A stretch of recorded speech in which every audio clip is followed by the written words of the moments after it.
नमस्कार। आज हम एक ऐसे आइडिया के बारे में बात करने वाले हैं जो सुनने में शायद थोड़ा अजीब लगे। ये कि अजय बनने का रास्ता दुनिया की नज़रों से गायब होने से शुरू होता है।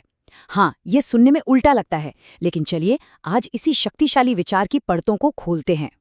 जरा इस सवाल पर गौर कीजिए। हमें हमेशा यही सिखाया जाता है कि आगे बढ़ो, खुद को दिखाओ और नजर में रहो।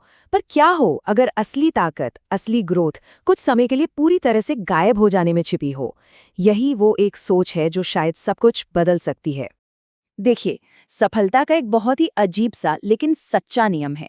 आप अपनी जिंदगी को जितना ज्यादा दुनिया के सामने रखेंगे, कुछ बड़ा हासिल करने की उम्मीद उतनी ही कम होती जाएगी। इसीलिए अपनी असली शक्ति को खोजने के लिए दुनिया की नजरों से ओझल होना ही पहला और सबसे जरूरी कदम है। और इसकी वजह सच कहूं तो थोड़ी कड़वी है। ये एक सच्चाई है, इंसानी फितरत है कि लोग दूसरों की कामयाबी से जलते हैं। उनकी राय, उनकी उम्मीदें और उनकी ईर्ष्या, ये सब एक अदृश्य बोझ बन जाता है जो हमें नीचे खींचता है। इसीलिए असली तरक्की हमेशा अकेले में इन सब चीजों से दूर रहकर ही होती है। तो ये पूरा काया पलट, ये जो ट्रांसफॉर्मेशन है, इसके 3 मेन स्टेप्स हैं। पहला, गायब होना और मौन को अपनाना। दूसरा, परछाई में रहकर खुद को तराशना, जिसे हम शैडो वर्क कहते हैं। और तीसरा, एक नए शक्तिशाली रूप में दुनिया के सामने आना। लेकिन एक बात याद रखिएगा, एक भी कदम चूका तो ये पूरा सफर अधूरा रह सकता है। तो चलिए शुरू करते हैं पहले कदम से, और वो है मौन।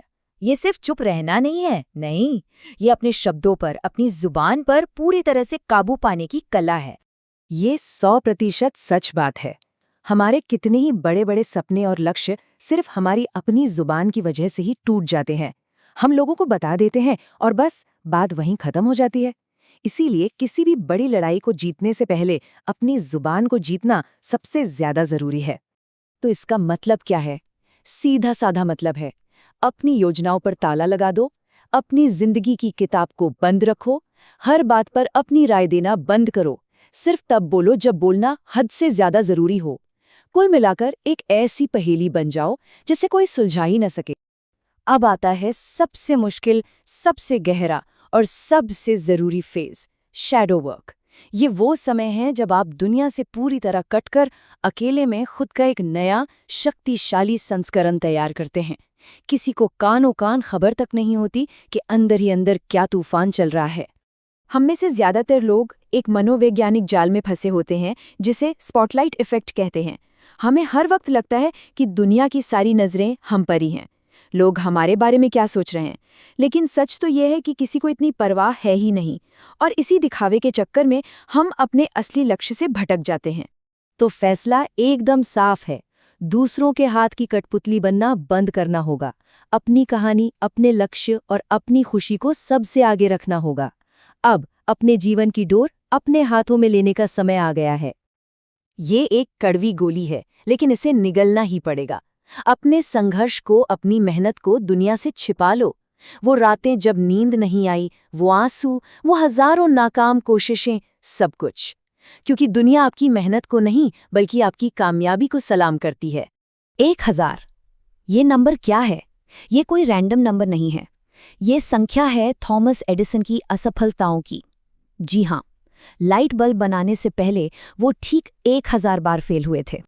और जानते हैं सबसे बड़ी सीख क्या है? आपकी सिर्फ एक बड़ी जीत आपकी उन हजारों हारों को भुला सकती है। आज किसी को एडिसन की वो 1000 असफलताएं याद नहीं है, सबको सिर्फ वो एक चमकता हुआ बल्ब याद है। इसको एक और तरीके से समझते हैं। मान लीजिए 2 फाइटर्स हैं, एक दिन में 14 घंटे ट्रेनिंग करता है और दूसरा 8 घंटे। अब बताइए, जब वो रिंग में उतरेंगे तो कौन बाजी मारेगा? जाहिर है, जिसने पर्दे के पीछे ज्यादा पसीना बहाया है उसका पड़रा भारी होगा ही। यही है शैडो वर्क की असली ताकत। ये जुनूनी मेहनत ही आपको दूसरों से मीलों आगे ले जाती है। और अब वो पल आता है जिसका इंतजार था। ये उस सारी मेहनत, उस त्याग और उस अकेलेपन का फल है। ये आपके नए शक्तिशाली संस्करण के दुनिया के सामने आने का समय है।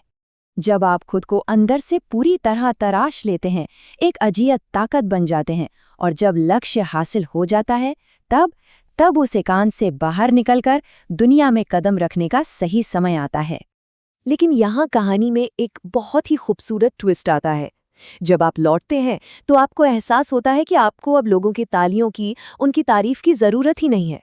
आपका ध्यान पहले से ही अगले और बड़े लक्ष्य पर लग चुका होता है, क्योंकि अब आप समझ चुके हैं कि असली मजा मंजिल में नहीं बल्कि उस मुश्किल सफर में था। और आखिर में एक बात साफ हो जाती है कि ये कोई मंजिल नहीं बल्कि एक अंतहीन यात्रा है। बेहतर से और बेहतर बनने की ये भूख, ये कभी शांत नहीं होती। और यही वो असली सुकून है जो सिर्फ परछाई में रहकर ही पाया जा सकता है।